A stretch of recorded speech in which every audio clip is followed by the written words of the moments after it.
The mob was fed lies. They were provoked by the president and other powerful people.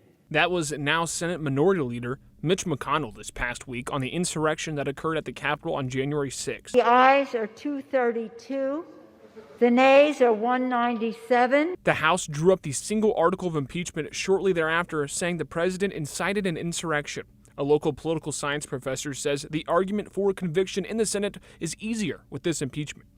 Or some would call it a rallying cry of when we are done here, we're going to go down to the Capitol, is nowhere near as debatable as that phone call had been with the Ukrainian president. But there is a distinction to be made between a Senate trial and an actual criminal trial. High crimes and misdemeanors, as stated in the U.S. Constitution, might not be an act that is criminal under U.S. law. A local law studies professor says that just Trump's speech alone on January 6th would not be enough to convict, but for impeachment, it's a different story. Most legal scholars that I've read on this topic have come to the conclusion that this is an impeachable offense.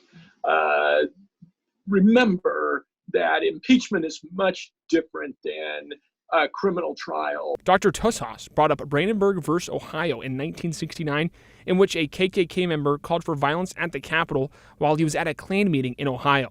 The Supreme Court ruled in Brandenburg's favor, as they said he was not close enough to the Capitol to be considered a threat. How does this apply to Trump's case? Can't yell fire in a crowded theater. Well, he was too far from the theater to be, prosecuted for yelling fire. Mm-hmm. Well, Trump wasn't in Ohio.